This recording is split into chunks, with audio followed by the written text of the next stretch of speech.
Today is Trinity Sunday. This day is specially set apart to honor the Trinitarian God whom we worship and serve. Last Sunday was the Pentecost Sunday, in which we celebrated the empowerment of the first church with the power and the presence of the Holy Spirit. God revealed himself at the creation. Jesus, the Son of God, was revealed at the incarnation. The Holy Spirit was revealed on the day of Pentecost. Since with the manifestation of the Holy Spirit on the day of Pentecost, the revelation of the Trinity was complete, the Sunday after the Pentecost Sunday is specially set aside as the Trinity Sunday by the Universal Church. Trinity. Who is the Trinity? We believe in one God who eternally exists in three persons as a Father, Son, and the Holy Spirit, and each person is fully God. But you may see that the word Trinity is not in the Bible, but the idea, the concept, or the belief of the fact that we worship a triune God runs throughout the Bible, from the first chapter in Genesis to the last chapter in Revelation. Few examples out of many are the creation of man, when God said, "Let us make man in our own image."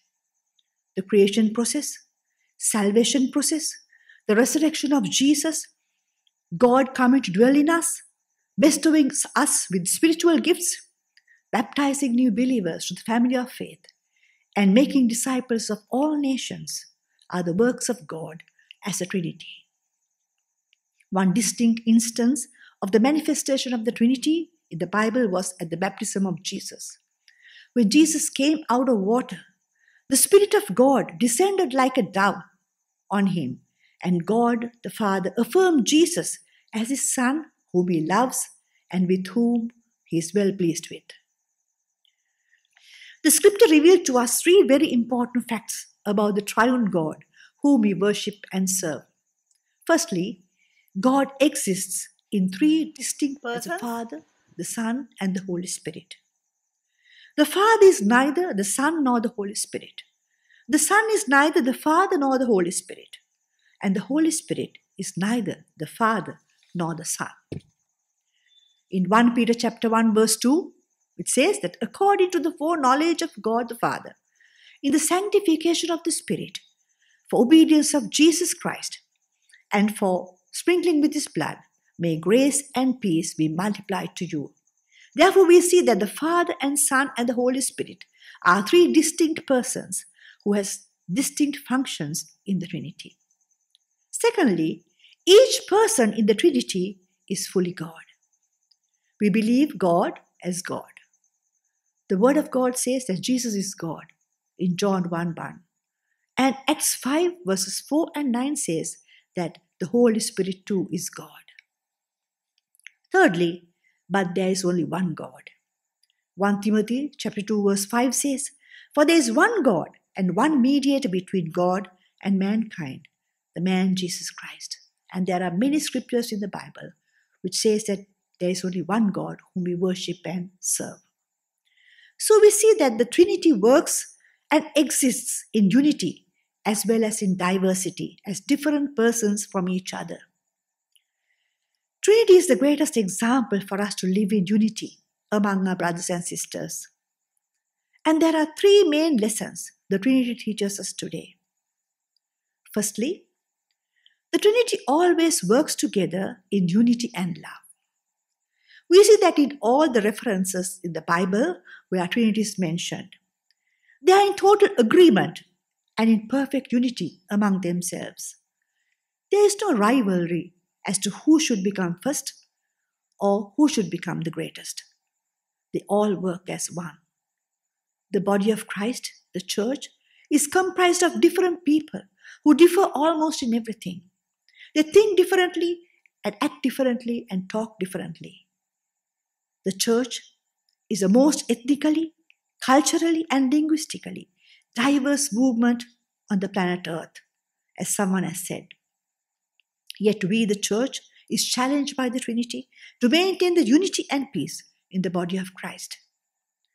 Paul admonishes the church in Ephesus by saying, "Be completely humble and gentle. Be patient, bearing one another with love. Make every effort to keep the unity of the Spirit through the bond of peace." Though we are different from each other, we need to work together for the common good in accordance with the will of God. Secondly, the Trinity functions in respectful submission to each other. Jesus said that he does not speak on his own authority, but will only say what the Father has commanded him to say in John 12:49. Jesus also said that the Spirit will not speak on his own, but will say what Jesus will tell him. John 14:13-14. Though God, Jesus, and Holy Spirit exists in equal power and authority, we see a wonderful respect and honor among each other completely. But we need to respect and honor even those who oppose us, since they too are created in the image of God. Thirdly, each member in the Trinity does not glorify themselves, but gives glory to the other person. What a beautiful thing. Jesus said that the Father glorifies the Son. John 8:50. And Jesus also said that he glorifies the Father by finishing the work he gave Jesus to do. Jesus said that the Holy Spirit gives glory to Jesus. Therefore, Trinity sets us the example to value and esteem others above ourselves. Paul says in Philippians chapter 2, verse 3, to do nothing out of selfish ambition or vain conceit. Rather, in humility, value others above yourselves. The Church of Jesus Christ is diverse, yet we have been asked to live in unity with our brothers and sisters. Jesus prayed that his disciples may become one, just as God and Jesus are one, so that the world may know that the Father has sent him. Let us follow the example of the Trinity and work for unity in submission, in agreement, in love, and in humility, always valuing others above ourselves for the glory of God. May the grace of our Lord Jesus Christ and the love of God and the fellowship of the Holy Spirit be with you all. Amen.